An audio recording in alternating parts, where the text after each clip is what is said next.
Hey everyone, welcome back to part two of Kimberly sharing her story about um, loving someone with addiction. We're going to hop right into part two and we will see you on the back end of it. So that detox was, again, we were separated because I remember that, right? Because Mhm. Rachel and I went to North Carolina to see Mhm. you. Um, At that point, was he living in the house or did he huh? move to his apartment? He moved to his apartment in 2019.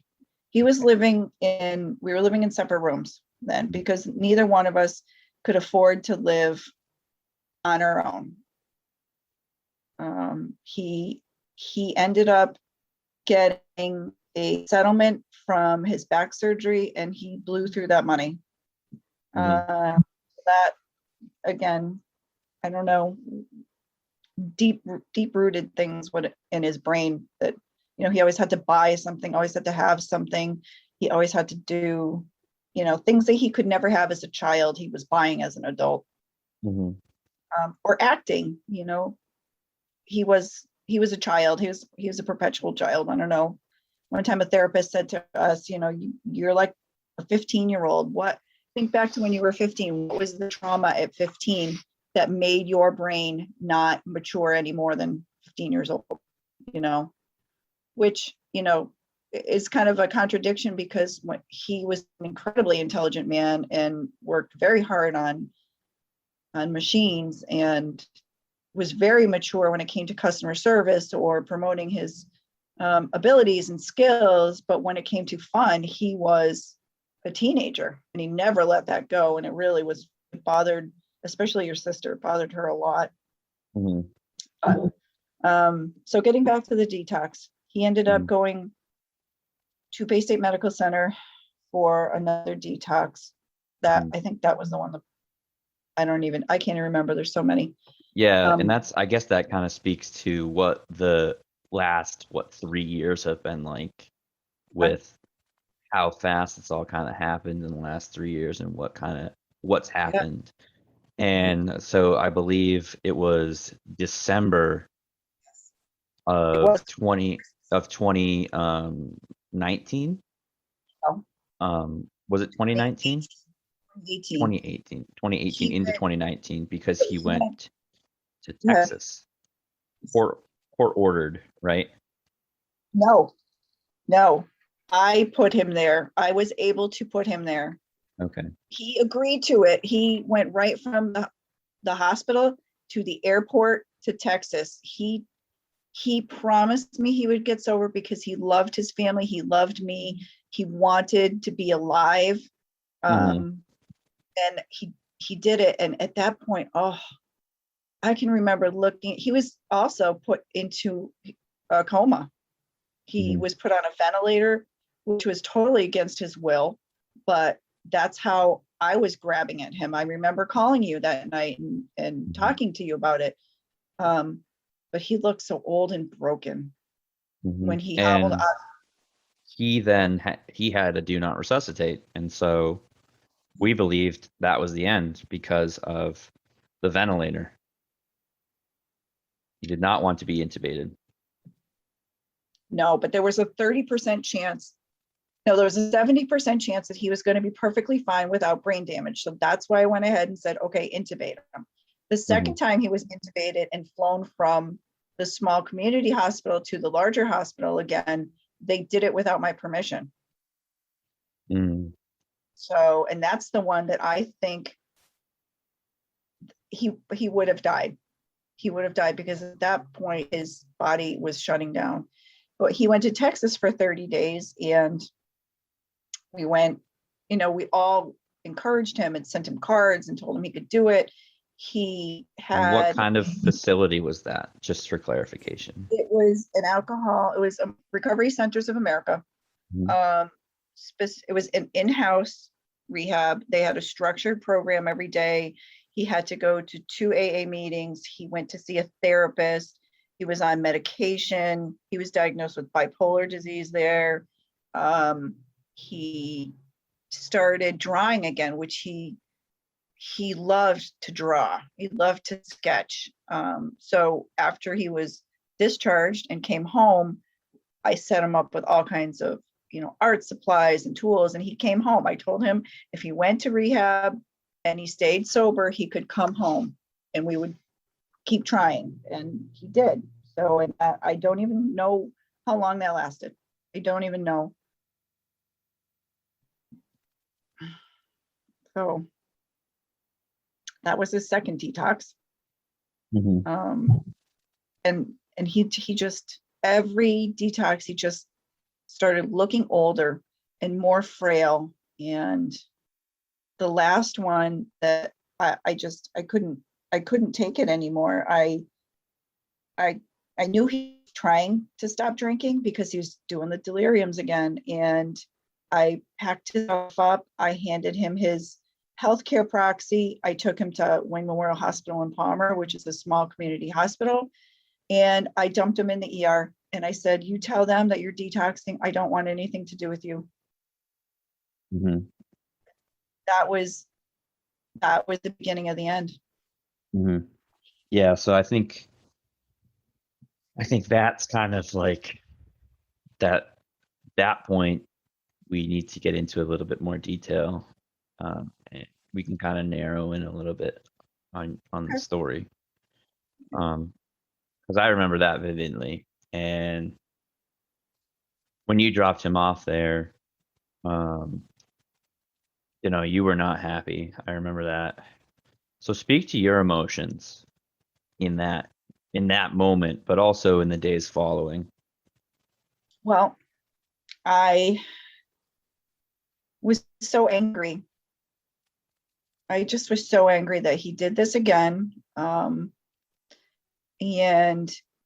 his sister was supposed to be his healthcare proxy at that point. I told him when I dropped him off, thinking he would remember, to change it to her, and they didn't. And they called me. Called me to come in and said, he's detoxing. You need to go to. They said to me, we don't know if he's detoxing or if he has hepatic encephalopathy or encephalitis. Encephalopathy. You need to go to his apartment and just look for evidence to see if he's drinking. So I ran around. I couldn't find his keys. I was hysterical. I tried to find his doctor, and they were badgering me to find evidence of whether he had been drinking or not. And I finally lashed out at the doctor. I said, we are separated. We are going through a divorce. I am not even supposed to be here. I don't want anything to do with this man. I don't care if he lives or dies. And she's like, you're his healthcare proxy. It's your responsibility. And I just flipped. I couldn't. There had been so much pressure on me to, maybe it was pressure on myself, but to watch him and make sure that he didn't do anything wrong and make sure that, he didn't hurt himself or somebody else, that it all came to a head and I didn't care. I just didn't care anymore. My heart was empty. My mind was, I couldn't even think. But that's the time that they intubated him and flew him to Bay State. So he was bad then, but his magnesium levels were very low. Actually, one of the detoxes, I think, second detox, that's the one the ambulance came because the doctor couldn't get in touch with Jeff because his phone was off at 3:00 in the morning, and took him to Bay State. And that's when he started, he detoxed then too.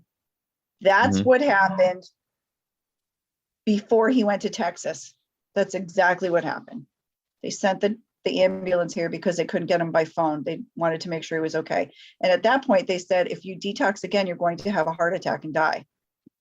Yep. And so how is the magnesium related to that? You said the magnesium. Magnesium was very, very low. so they wanted to get him an infusions to bring it back up. But at that point, not only was his liver failing, but his kidneys were failing. And oh, what a mess. Yeah. But he just didn't seem to care. Mm-hmm. So when was that? that was the second detox. So that was like 2018. No. When was the most recent one when you dropped him off at It was Wing? 2019. 2019. Okay. So if you want to flash forward to the summer, that summer, Summer of 2019. remember what happened then? Summer of 2019. That when he got the 2 DUIs on the bike. Yes. Yeah. Okay. All right. So that was really hard for me. It was very hard for you. Yeah. Yeah, You because know what? 5 years, the past 5 years have been a blur, truly. truly, yeah. So Jeff and I were part of a motorcycle club, just a riding club. And he bought himself a Harley, and he loved his Harley, and he loved to drive fast on his Harley.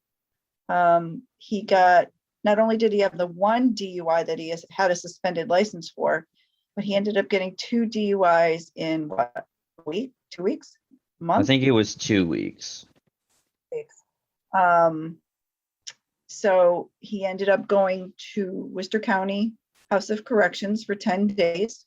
And I think because I was so shut down from that last detox, and I didn't really care about anything, that my poor son, Quinn, had to be the adult in our relationship for a while.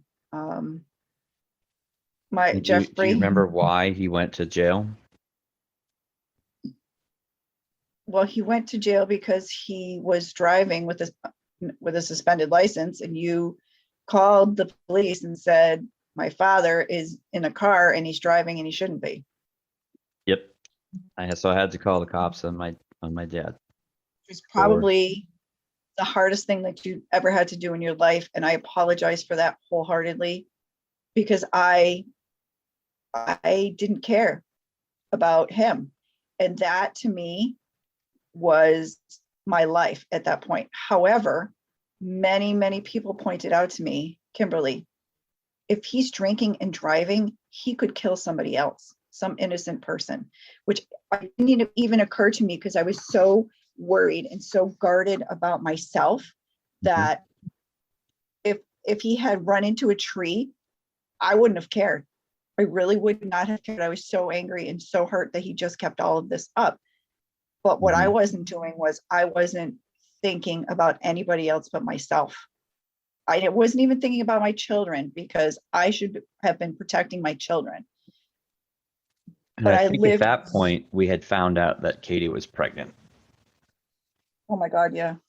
So we were thinking Katie is my wife, for those who are listening.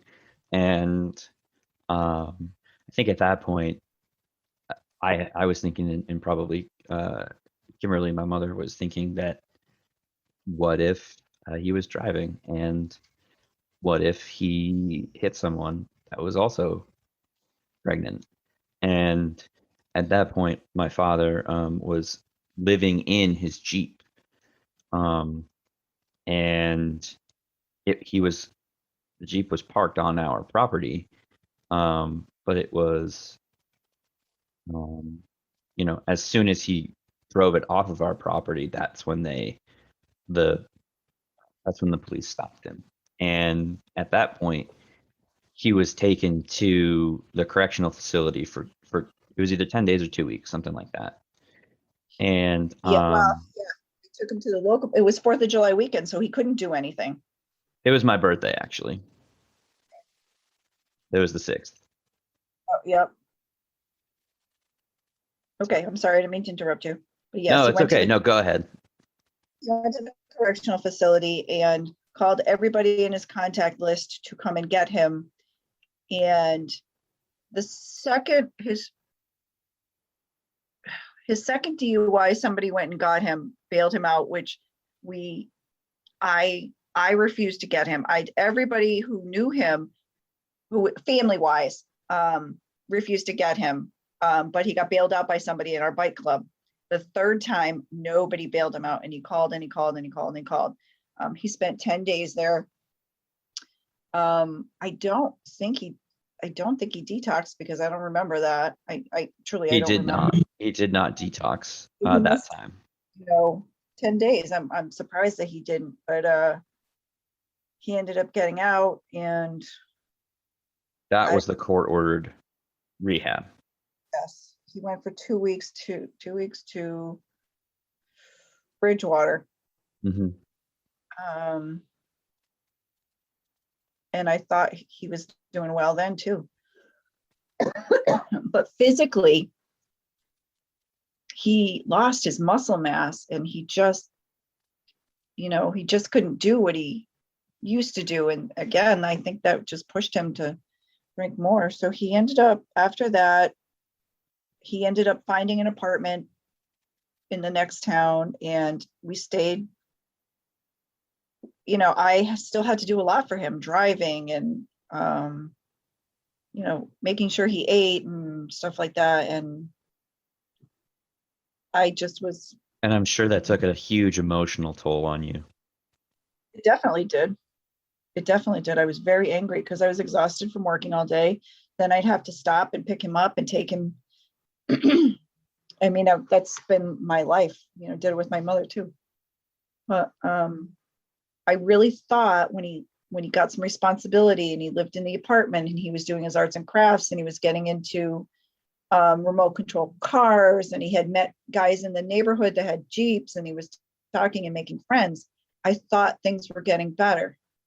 He bought himself an electric bike to ride. He was getting himself back and forth to probation. He was doing well, being independent and feeling better about himself. And then, I just, again, I don't know when it happened, because he wasn't living in the house, but he would collect his bottles. He had a limited income because he was on disability. So he'd collect his bottles when he went out for his bike ride. And I thought his bike ride was great because he's trying to build himself up. Well, I guess his bike ride was down to the local liquor store to turn in bottles, and then, buy things. And I was told by people, oh yeah, I saw Jeff at Brusso's, which is our liquor store that's, local. I saw Jeff, and when I asked him about it, he's like, Kimberly, I just went down for my Gatorade. I cashed in this and I bought a Gatorade, and there was a Gatorade bottle there, and he did drink a lot of Gatorade. So, I wanted to believe it. I don't know if I just wanted him to get better. I wanted to notice that there was enough in his life, Teddy coming, your son, your wife being pregnant, and Teddy, coming. And we had talked about renewing our vows, our 30-year vows, if, everything was going to go right, and everything was going that way. Mm-hmm. And then his kidneys just started failing, and he was given a diagnosis of 2 years to live if he stopped drinking. Mm-hmm. And so when was that given to him? I want to say 2020, September? January of 2020. January 2020? Okay. And so fast forwarding a little bit to September of 2020, when you and him came down to visit us here in North Carolina, I remember that he seemed like he wasn't drinking. Yeah. It seemed like he was strong. Like his skin was not crepey. Like he wasn't jaundiced at all. He was happy. He was playing with my son. He wasn't slurring his words. There was nothing that indicated that he was drinking. And then he had moved back in to the house with you, of course, in separate rooms, because he couldn't afford the rent in his apartment. So from what I remember, there was a doctor's appointment after that. And so can you speak to what happened after that doctor's appointment up until now? Which one, Glenn? The one his with the kidney doctor or the cardiologist? Um, wasn't there one where he got an endoscopy? Oh, that was years ago. Well, there was one, probably the kidney doctor, I guess. Yeah. Well, the kidney doctor, I mean, he told him that his kidneys were failing. Yeah, because there Uh, was I remember he had an appointment when he got home from when you guys got back to Massachusetts yeah. from visiting us, and that's kind of when things. Well, But he was supposed to see a gastroenterologist because yes, having these, well, he had really, really bad bloody noses. And he, historically through our lives, he's always had bloody noses, which again is a red flag for, nasal varicosities is pretty chronic in alcoholics, but these are getting bad. But he was also vomiting blood, but I don't know if that was because of the swallowing blood from his nosebleeds, but he did end up having esophageal varices, which is pretty common for alcoholics. But he also was diagnosed with a Barrett's esophagus years, like 25 years ago. Quinn, we're still working at Kaiser Permanente. And that's when he was diagnosed with that Barrett's esophagus, which I believe his father has and his meme had, which is a precursor to esophageal cancer. So he didn't go to those appointments. He refused to go to those appointments. Pretty much from September on, there was a huge change. He must have lost, I don't know, 30 pounds, Quinn. He was vomiting blood, but it might have been the nose. He stopped eating. He kept saying to me, my right where his liver was, my abdomen hurts, my abdomen hurts. And I think that's when his liver was beginning to shut down, the final shutdown. His balance was off all the time. Oh, that, looking back on that, oh, mhm. I don't want to remember him like he was in January. You don't have to keep going if you don't want to. No, I'm okay. I just miss him. The problem with loving an addict is that you love the person and that you deal with the addiction because you love that person and you want to help that person. I never wanted to be with anybody else. I tried everything that I could. I tried to scare him by divorcing him. Oh, drugs and alcohol are horrible. They don't just kill the body, they kill the family, they kill the heart.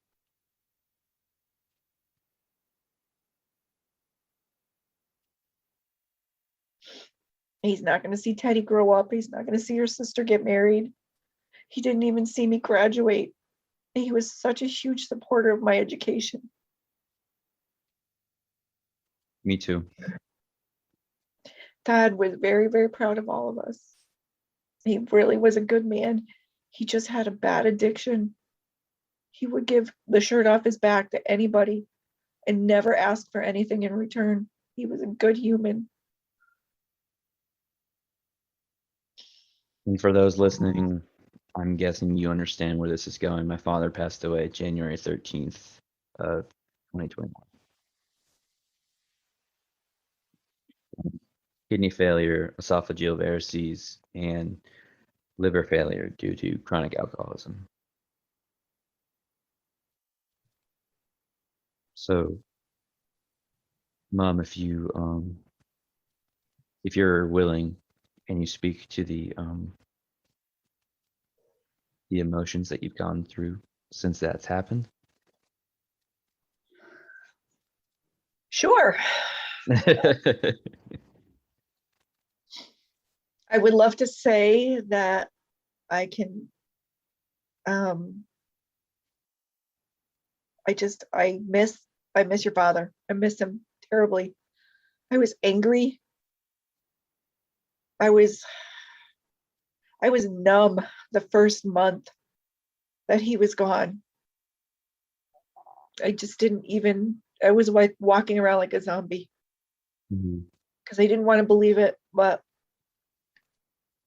now I don't even know the stages of grief. I don't even, I'm not a psychology major, whatever, but right It now, was one of my friends who is a psychiatrist actually described it to me as grief is more of a box with like a rubber ball in it, and over time that rubber ball gets smaller, and every time that the ball hits a corner or a wall or the edge of the box, you feel it. But as the ball gets smaller, you feel it less and less, but you still do feel it. yeah, So it's not linear the way that you feel grief, and the stages aren't really stages. They're more like unpredictable, yeah, they bounce, definitely are. bouncing balls within a box in your brain. Well, I can remember um, having a few good days in a row Hmm. and then the bottom dropping off. So I definitely can tell you it feels like being like you're a rubber ball. I can tell you that right now. The Hmm. last 3 days have been so hard for me Hmm. emotionally. When you lose a spouse or a partner, um, and you've been together for so long, little things will make you have a flare up for sure. And this week it was springtime, getting everything ready, making sure the oil tank is full, making sure we have pellets for the winter, getting the septic tank pumped, cutting the grass, doing everything and not having anybody, because those were the things that Jeff took care of, you Hmm. know.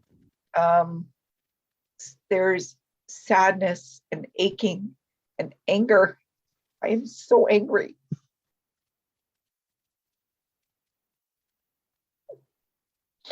What makes you angry? He left me. We were supposed to grow old together. We're supposed to watch our grandkids.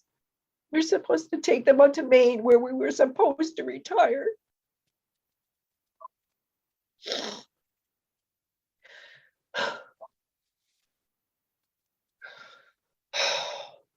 I used to say that your father loved vodka more than he loved me, but that's not true.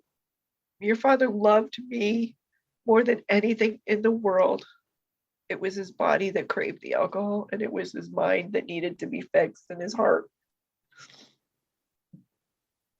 And for the longest time, I shut my emotions off because of his addiction. I treated him terribly.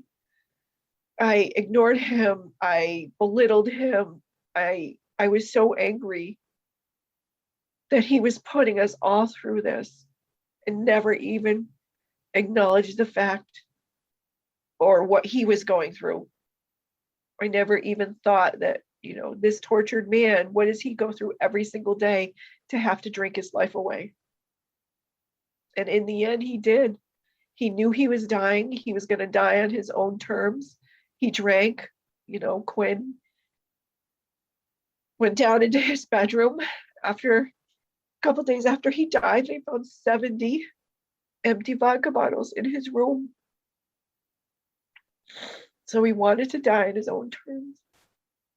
He drank one pint of vodka every day after he got home from my house in North Carolina in September until the day he died. If that, Quinn, there's bottles all over this house. I found Mhm. more in his recliner. James said there's some in his truck bed, I mean, I found them everywhere. Upstairs when I was cleaning. Oh, at the camp. I found them at the camp when I was up there last weekend. Well, he was at the camp before. He was I living know, there. but in October we went up and and I'm sure he kept running. Oh, he kept going in and out of the bathroom. Uh, And we don't have a bathroom. It's just a closet. But I think that's where he was hiding. I mean, they were hiding him. He was hiding them in the dresser drawers. Classic dad. Classic. Yeah, and so, I mean, and it's just like what happened the day, or not just like, but sort of a fitting tribute, I guess, was the day that we had his viewing, and we set up a fire outside, and you and me and my best friend Anthony, we all took a shot of Mr. Boston, which was my dad's gross pint of choice, the cheapest thing on the shelf, and there was still half a bottle left, and we just kind of poured it into the fire, and that was it. That was kind of our closure. And Yeah. so, is there anything else you want to share with our audience? No, I'm sorry. I didn't mean to cry. No, it's authentic, and it's you set up your story well, and you shared your emotions, and that's kind of the way that it goes. And you know, you came from an environment where your parents were alcoholics. It's what you knew, right? It was embarrassing for you, but that was it was what you knew, right? And dad grew up in the same environment with um, my grandfather, and with dad's story, it's you know it's exactly what you said. You love the person, but you hate their addiction. There, there's a chemical problem. There's an emotional aspect to it, and you love the man that he was and what he did. So I hope you all appreciated the conversation that I had with this guest who just happened to be my mom. And that's how we're starting off our conversations now. And hopefully in the future we'll have some just as good ones. Thank you all for joining me for part two. And I hope you all have a great rest of your day.